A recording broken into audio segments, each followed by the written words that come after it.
Hello friends, તમારું સ્વાગત છે મારી ચેનલમાં। આજે આપણે બનાવીશું 100% રેસ્ટોરન્ટમાં મળે તેવા જીરા રાઈસ અને દાલ ફ્રાય। તો એકવાર તમે ઘરે આ રીતે દાલ ફ્રાય અને જીરા રાઈસ બનાવશો તો હોટલના દાલ ફ્રાય અને જીરા રાઈસ ખાવાનું પણ ભૂલી જશો, એટલું ટેસ્ટી બનશે। આ રીતે તમે બનાવશો તો ઘરમાં બધાને બહુ જ પસંદ આવશે। તો ચાલો બનાવીએ। રેસીપી સારી લાગે તો વિડીયોને લાઇક કરજો, વધારેમાં વધારે શેર કરજો અને હજી સુધી જો તમે મારી ચેનલને સબસ્ક્રાઇબ ના કરી હોય તો સબસ્ક્રાઇબ કરીને બાજુમાં રહેલા બેલ આઇકન બટનને પ્રેસ કરજો, એટલે નવી નવી રેસીપીના નોટિફિકેશન આવશે। તો ચાલો બનાવીએ। સૌથી પહેલાં આપણે જીરા રાઈસ માટે ચોખા પલાળીશું। તો તેના માટે મેં અહીંયા 1 કપ જેટલા ચોખા લઈ લીધા છે, તો તેને બાઉલમાં ઉમેરીશું। તો અહીંયા મેં 1 કપ જેટલા બાસમતી ચોખાનો ઉપયોગ કર્યો છે। આટલા માપમાંથી તમે 3 થી 4 લોકોને સર્વ કરી શકો એટલા તમારા જીરા રાઈસ બનશે। તો હવે ચોખાને 2 થી 3 વાર સારી રીતે મેં ધોઈ લીધા છે। હવે આ રીતે આપણે ચોખાને પાણીમાં 10 થી 15 મિનિટ માટે રાખીને રેસ્ટ આપીશું। અને હવે બીજા બાઉલમાં આપણે 3/4 કપ એટલે કે પોણો કપ જેટલી તુવેરની દાળ ઉમેરીશું। અને તુવેરની દાળમાં દિવેલ હોય છે, તો આપણે તેને 2 થી 3 વાર સારી રીતે ધોઈ લઈશું। તો અહીંયા મેં 2 થી 3 વાર સારી રીતે ધોઈ લીધી છે અને તમે જોઈ શકો છો દાળમાં બિલકુલ પણ દિવેલ નથી। તો હવે આપણે એક પ્રેશર કુકર લઈશું અને બધી તુવેરની દાળને પ્રેશર કુકરમાં ઉમેરીશું। અને હવે તેમાં 2 કપ પાણી ઉમેરીશું।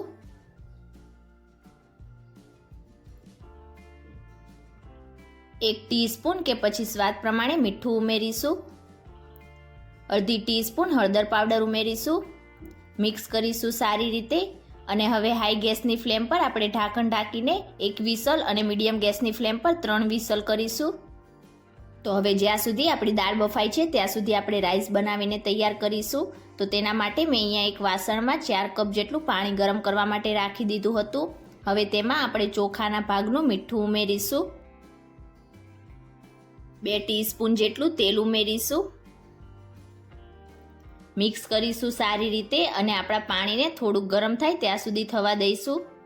તો અહીંયા થોડીક જ વારમાં તમે જોઈ શકો છો આપણું પાણી એકદમ સરસ રીતે ગરમ થઈ ગયું છે। તો હવે બધા ચોખા આપણે આ રીતે વાસણમાં ઉમેરીશું। તો અહીંયા મેં ચોખામાંથી પહેલાંથી જ પાણી નિતારીને અલગ કરી લીધું હતું। મિક્સ કરીશું અને હવે હાઈ ગેસની ફ્લેમ પર આપણે ભાતને 7 થી 8 મિનિટ માટે કૂક કરી લઈશું। અને વચ્ચે વચ્ચે આપણે ગેસની ફ્લેમ મીડિયમ પણ કરીશું। તો વચ્ચે વચ્ચે આ રીતે આપણે ભાતને હલાવતા પણ જઈશું, એટલે તળિયે બિલકુલ પણ ચીપકશે નહીં। તો લગભગ ભાતને કૂક થતાં 7 થી 8 મિનિટ જેવો સમય થઈ ગયો છે। તો હવે આપણે એકવાર સારી રીતે મિક્સ કરીશું અને ભાત આપણા કૂક થયા છે કે નહીં તે ચેક કરીશું। તો આ રીતે આપણે એક ભાતને હાથમાં લઈને ચેક કરીએ તો તમે જોઈ શકો છો એકદમ સરસ રીતે પ્રેસ થઈ જાય છે, મીન્સ કે આપણા ભાત એકદમ સરસ રીતે કૂક થઈ ગયા છે। તો હવે ગેસની ફ્લેમ ઓફ કરી દઈશું અને તરત જ ભાતમાં રહેલા બધા પાણીને આપણે નિતારી દઈશું। તો અહીંયા મેં બધા જ ભાતમાં રહેલા પાણીને નિતારી લીધું છે। હવે આપણે આ રીતે એક પ્લેટ લઈશું અને બધા ભાતને આપણે પ્લેટમાં ટ્રાન્સફર કરી દઈશું, એટલે આપણા ભાત એકદમ ઝડપથી ઠંડા થઈ જશે અને એકબીજા સાથે બિલકુલ પણ ચીપકશે નહીં। તો આ પ્રોસેસ તમારે કરવી જરૂરી છે, તો તમારા ભાત એકદમ સરસ છૂટા છૂટા બનશે। તો આ રીતે આપણે સ્પૂનની મદદથી આખી પ્લેટમાં ભાતને ફેલાવી દઈશું। તમે જોઈ શકો છો એકદમ સરસ છૂટા આપણા ભાત બનીને તૈયાર થયા છે। તો હવે આપણે દાલ ફ્રાય માટેનો વઘાર તૈયાર કરીશું। તો તેના માટે ગેસ ઉપર એક પેન રાખીશું અને તેમાં 2 ટેબલ સ્પૂન જેટલું તેલ ઉમેરીશું। તેલ સારી રીતે ગરમ થઈ જાય એટલે તેમાં અડધી ટીસ્પૂન જીરું ઉમેરીશું અને જીરાને સારી રીતે ફૂટવા દઈશું। જીરું સરસ ફૂટી જાય એટલે 1/4 ટીસ્પૂન હિંગ ઉમેરીશું અને એક મીડિયમ સાઇઝની ઝીણી કટ કરેલી ડુંગળી ઉમેરીશું। મિક્સ કરીશું સારી રીતે અને ડુંગળીનો હલકો કલર ટ્રાન્સપરન્ટ થાય ત્યાં સુધી આપણે ડુંગળીને સાતળીશું। અહીંયા ડુંગળી વધારે પડતી બ્રાઉન ના થઈ જાય એ વાતનું ખાસ ધ્યાન રાખવાનું। અને આ રીતે ડુંગળી હલકી એવી સોફ્ટ થઈ જાય એટલે તેમાં 1 ટીસ્પૂન આદુ અને લસણની પેસ્ટ ઉમેરીશું। અહીંયા તમે 2 તીખા લીલા મરચાં ઉમેરવા માંગતા હોય તો એ પણ ઉમેરી શકો છો, હું નથી ઉમેરી રહી। મિક્સ કરીશું અને ફરીથી આપણી ડુંગળી આદુ લસણની પેસ્ટને સાતળીશું। તો અહીંયા થોડીક જ વારમાં તમે જોઈ શકો છો આપણી ડુંગળીનો હલકો કલર ટ્રાન્સપરન્ટ થઈ ગયો છે। તો હવે તેમાં એક બાઉલ ઝીણું કટ કરેલું ટામેટું ઉમેરીશું। અહીંયા તમારે ટામેટાને બને એટલું આ રીતે ઝીણું કટ કરીને ઉમેરવાનું છે। મિક્સ કરી દઈશું સારી રીતે અને સાથે જ આપણે તેમાં સ્વાદ પ્રમાણે મીઠું પણ ઉમેરીશું, એટલે આપણા ટામેટા જલ્દીથી સોફ્ટ થઈ જશે। તો ટામેટાના ભાગનું જ આપણે ફક્ત મીઠું ઉમેરવાનું છે। દાળમાં આપણે ઓલરેડી પહેલાંથી જ મીઠું ઉમેરી દીધું હતું। મિક્સ કરીશું અને હવે ટામેટાં આપણા સોફ્ટ થાય ત્યાં સુધી તેને કૂક કરીશું. લગભગ ટામેટાને કૂક થતાં 2 થી 3 મિનિટ જેવો સમય થઈ ગયો છે અને તમે જોઈ શકો છો આપણા ટામેટાં હલકા એવા સોફ્ટ થઈ ગયા છે. તો હવે તેમાં આપણે મસાલા કરી લઈશું. અડધી ટીસ્પૂન ગરમ મસાલો ઉમેરીશું. કોઈ પણ સારી એવી બ્રાન્ડનો યુઝ કરશો એટલે સારો એવો ટેસ્ટ આવશે. 1/2 ટીસ્પૂન ધાણા જીરું પાવડર ઉમેરીશું. 2 ટીસ્પૂન લાલ મરચું પાવડર ઉમેરીશું. અહીંયા જો તમે લીલા મરચાંનો ઉપયોગ કરતા હોય તો લાલ મરચું પાવડર તમે તમારા ટેસ્ટ પ્રમાણે વધારે કે ઓછું પણ કરી શકો છો. તો અહીંયા મેં 2 ટીસ્પૂન જેટલું લાલ મરચું પાવડર ઉમેરી દીધું છે. 1/4 ટીસ્પૂન જેટલી હળદર ઉમેરીશું અને હવે બધા જ મસાલાને આપણે સારી રીતે મિક્સ કરીશું. અને મસાલા આ રીતે મિક્સ થઈ જાય એટલે આપણા મસાલા બળી ના જાય તેના માટે આપણે તેમાં 2 થી 3 ટેબલસ્પૂન જેટલું પાણી ઉમેરીશું. મિક્સ કરીશું અને તેલ સેપરેટ થાય ત્યાં સુધી તેને થવા દઈશું. તો અહીંયા તમે જોઈ શકો છો થોડીક જ વારમાં એકદમ સરસ રીતે મસાલામાંથી તેલ સેપરેટ થઈ ગયું છે. તો હવે એકવાર સારી રીતે મિક્સ કરીશું અને તરત જ આપણે ગેસની ફ્લેમ ઓફ કરી દઈશું. તો અહીંયા દાલ ફ્રાયમાં નાખવા માટેનો આપણો મસાલો બનીને એકદમ તૈયાર થઈ ગયો છે. તો હવે આપણે દાળને ચેક કરી લઈશું. તો આ રીતે પ્રેશર કુકરનું પ્રેશર નીકળે એટલે ઢાંકણ ખોલીને આપણે દાળને એકવાર સારી રીતે મિક્સ કરીશું. ત્યાં તમે જોઈ શકો છો એકદમ સરસ રીતે આપણી દાળ બફાઈ ગઈ છે. તો આપણે જેમ રેગ્યુલર દાળ બનાવતા હોઈએ છીએ તેમ આ રીતે દાળને આપણે બ્લેન્ડ નથી કરવાની, આખી જ રાખવાની છે. હવે આપણે જે મસાલો બનાવ્યો છે તે આ રીતે બધા જ તેલ સહિત આપણે પ્રેશર કુકરમાં ઉમેરીશું. એટલે તેલમાં જે મસાલા હશે તેનો સ્વાદ પણ બધો આ રીતે આપણા દાળમાં આવી જશે. હવે મિક્સ કરી દઈશું સારી રીતે અને આ રીતે મસાલા મિક્સ થઈ જાય એટલે હવે આપણે તેમાં પાણી ઉમેરીશું. તો 2 કપ જેટલું પાણી ઉમેરીશું. અહીંયા તમારે દાળ જાડી કે પાતળી જે રીતની તમારે જોઈતી હોય તમે પાણી એ રીતે ઉમેરી શકો છો. પણ આ રીતે દાલ ફ્રાય હોટલમાં જે મળતી હોય છે તે થોડીક જાડી જ હોય છે એટલે અહીંયા મેં 2 કપ જેટલું પાણી ઉમેરી દીધું છે. મિક્સ કરીશું સારી રીતે અને હવે દાળને ફક્ત આપણે 4 થી 5 મિનિટ માટે મીડિયમ ગેસની ફ્લેમ પર ઉકળવા દઈશું. તો અહીંયા થોડીક જ વારમાં તમે જોઈ શકો છો આપણી દાળ એકદમ સરસ રીતે ઉકળી ગઈ છે અને દાળની કન્સિસ્ટન્સી તમે જોઈ શકો છો. આ દાળ ઠંડી થયા પછી હજી પણ થોડીક ઘાટી થશે.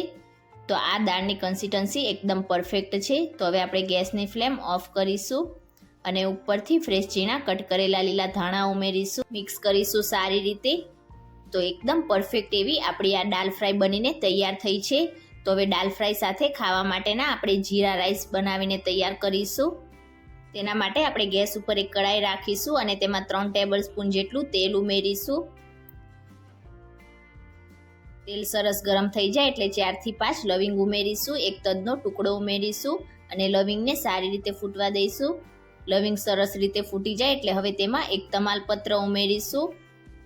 1/2 ટીસ્પૂન જેટલું જીરું ઉમેરીશું. તો આપણે જીરા રાઈસ બનાવીએ છીએ એટલે જીરાનું પ્રમાણ વધારે રાખીશું અને જીરાને સારી રીતે ફૂટવા દઈને તેનો હલકો કલર બદલાવા દઈશું. જીરાનો હલકો કલર બદલાઈ જાય એટલે હવે આપણે જે ભાત આ રીતે પ્લેટમાં તૈયાર કર્યા હતા તે એકદમ સરસ ઠંડા થઈ ગયા છે. તો બધા કડાઈમાં ઉમેરીશું. તો અહીંયા તમે જોઈ શકો છો એકદમ સરસ છૂટા આપણા ભાત બનીને તૈયાર થયા છે. અને હવે ઉપરથી આપણે થોડાક ઝીણા કટ કરેલા લીલા ધાણા ઉમેરીશું. રેસ્ટોરન્ટમાં કે હોટલમાં જે જીરા રાઈસ મળે છે તેમાં આ રીતે ધાણા ઉમેરવામાં આવે છે. મિક્સ કરી દઈશું સારી રીતે અને ફક્ત 2 મિનિટ માટે આપણે ભાતને આ રીતે હલાવતા જઈને ગરમ કરીશું. તો અહીંયા તમે જોઈ શકો છો એકદમ સરસ રીતે મેં ભાતને મિક્સ કરી લીધા છે અને એકદમ સરસ છૂટા અને પરફેક્ટ આપણા જીરા રાઈસ બનીને તૈયાર થયા છે. નાની નાની બાબતોનું ધ્યાન રાખશો તો તમારા જીરા રાઈસ અને દાલ ફ્રાય એકદમ સરસ ટેસ્ટી બનીને તૈયાર થશે. તો હવે આપણે જીરા રાઈસ અને દાલ ફ્રાયને સર્વ કરીશું. તો સૌથી પહેલાં આપણે કડાઈમાં આ રીતે જીરા રાઈસને સર્વ કરીશું. તો હોટલમાં આ જ રીતે જીરા રાઈસ અને દાલ ફ્રાયને સર્વ કરવામાં આવે છે. અને હવે આપણે દાલ ફ્રાયને સર્વ કરીશું.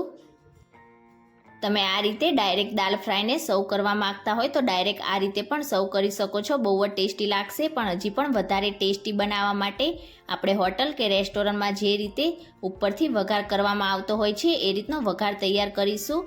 તેના માટે ગેસ ઉપર એક વઘાર પેન રાખીશું અને તેમાં 1 ટેબલસ્પૂન તેલ ઉમેરીશું. તેલ ગરમ થઈ જાય એટલે અડધી ટીસ્પૂન જીરું ઉમેરીશું અને જીરાને સારી રીતે ફૂટવા દઈશું.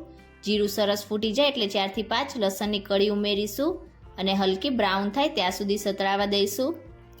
લસણની કળી હલકી બ્રાઉન થાય એટલે તરત જ આપણે ગેસની ફ્લેમ ઓફ કરીશું અને હવે તેમાં 1 સૂકું લાલ મરચું ઉમેરીશું. અડધી ટીસ્પૂન લાલ મરચું પાવડર ઉમેરીશું. મિક્સ કરીશું સારી રીતે અને ગરમા ગરમ વઘારને આપણે દાલ ફ્રાય ઉપર રેડીશું. તમે ક્યારે આ રીતે હોટલ જેવા ટેસ્ટી જીરા રાઈસ અને દાલ ફ્રાય ઘરે ના બનાવી હોય તો એકવાર આ રેસીપી જરૂરથી ટ્રાય કરજો. બહુ જ ટેસ્ટી લાગશે. અને આજની મારી રેસીપી તમને કેવી લાગી મને કમેન્ટ કરીને ચોક્કસથી જણાવજો. રેસીપી સારી લાગી હોય તો વિડીયોને લાઇક કરજો, વધારેમાં વધારે શેર કરજો અને ચેનલને સબસ્ક્રાઇબ કરીને બાજુમાં રહેલા બેલ આઇકન બટનને પ્રેસ કરજો એટલે નવી નવી રેસીપીના નોટિફિકેશન આવશે. Thank you for watching.